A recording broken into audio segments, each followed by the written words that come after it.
Hello, my name is Stephanus. Welcome to SandLight Studios channel, where we'll talk about the Sandbox game maker and VoxEdit. In this tutorial, we will learn about the Sidebar, and library and quick access bar.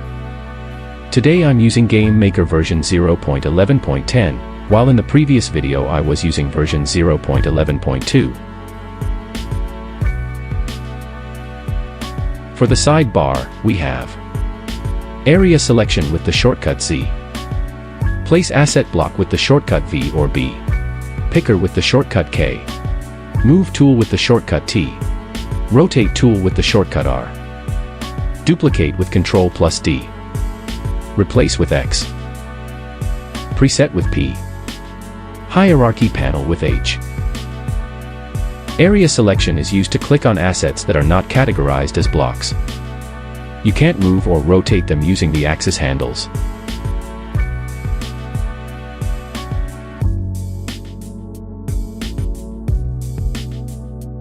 Place Asset Block is used to place selected assets or blocks.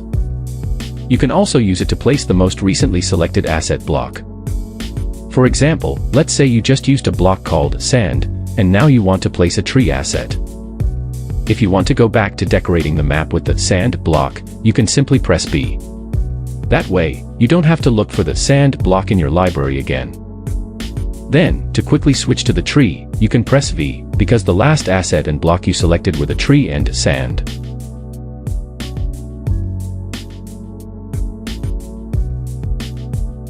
Picker is used to identify the name or definition of an asset block that has been placed in the scene. This tool is useful when you encounter an asset block with a name you're unsure of.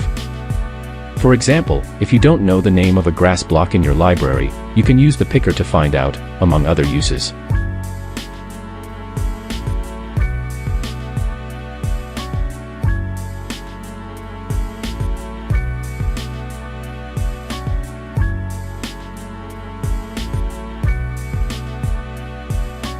Move tool is used to move assets only. Blocks cannot be moved. There are three axes here. The X-axis, the Y-axis, the Z-axis. You can move assets along any of these axes. For example, if you want to move an asset backward from your point of view, you'd move it along the X-axis. You can also move assets by combining axes.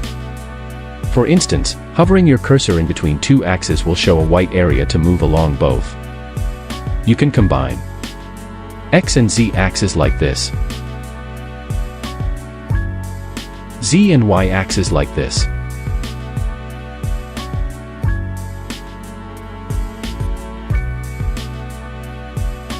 If you want to move along all three axes at once, hover near the center of the asset until a small white cube appears.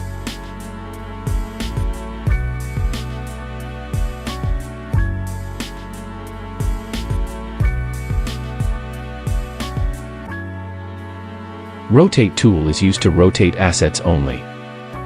Blocks cannot be rotated. There are also three axes here, X, Y, and Z. However, the axis colors are different here, representing which axis the object rotates around. For example, the green axis here is horizontal, not vertical, unlike in the Move tool, where green represents the vertical Y-axis. That's because when you rotate along that green circle, you're rotating around the Y-axis. The same applies to the red and blue axes. In the Rotate tool, you can't combine two axes for rotation. You can only rotate around one axis at a time or use the center to rotate freely in all directions.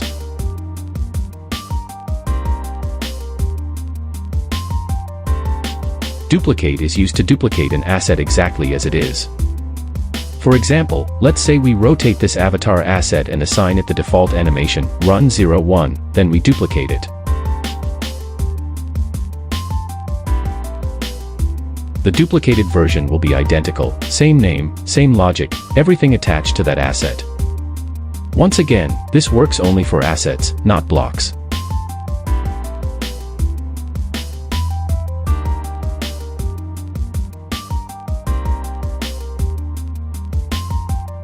Replace tool is used to swap a selected asset with another one.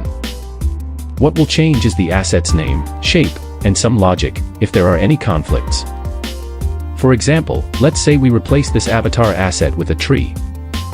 Instance here refers to the number of selected assets currently placed on the land. Then, we choose the new asset under new asset type.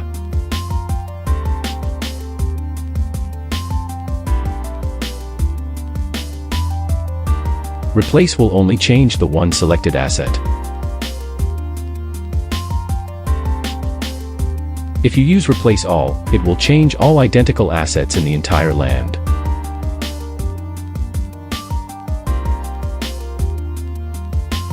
As for preset, we'll cover that later since it's related to other features. The hierarchy panel is used to display all the assets currently placed on your land. You can search for specific assets here, and also sort them as needed. You can right-click on any asset to see a list of available options.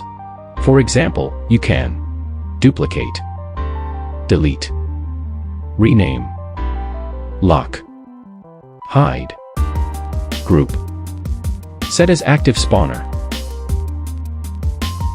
The eye icon functions as a hide toggle.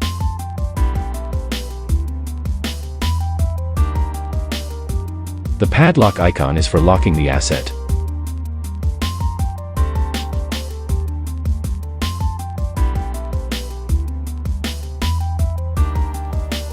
And the target icon lets you focus the viewport directly on that asset.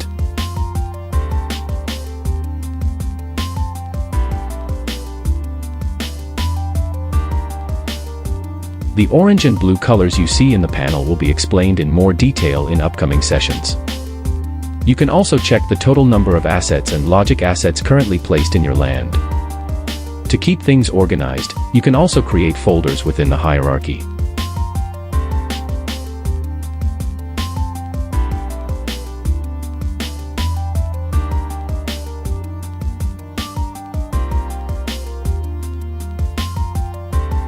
Now let's talk about the library and quick access bar.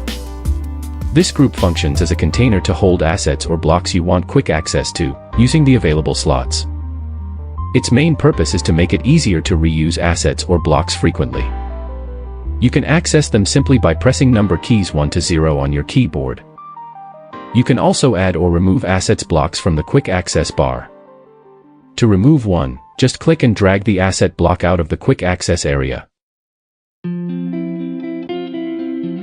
To add items, you need to open the library first. You can do this by clicking the library button or pressing the L key on your keyboard.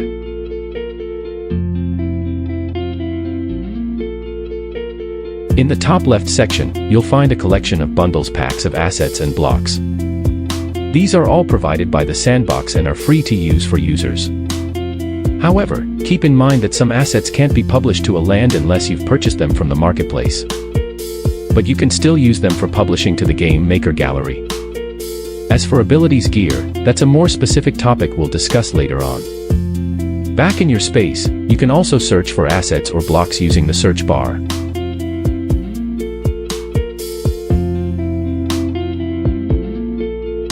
This section is a filter for asset block categories. For example, selecting blocks will show only block type items in your library.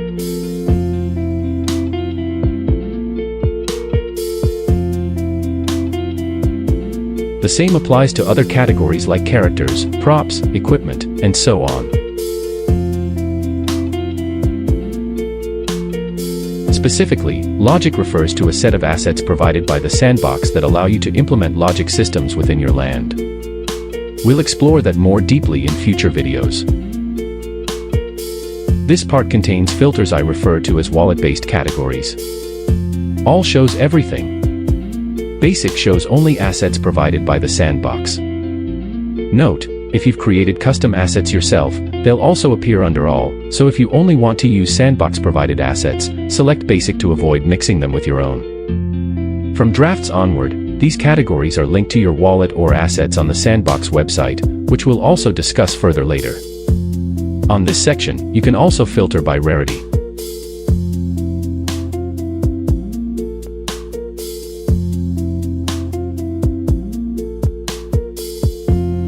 or even sort alphabetically.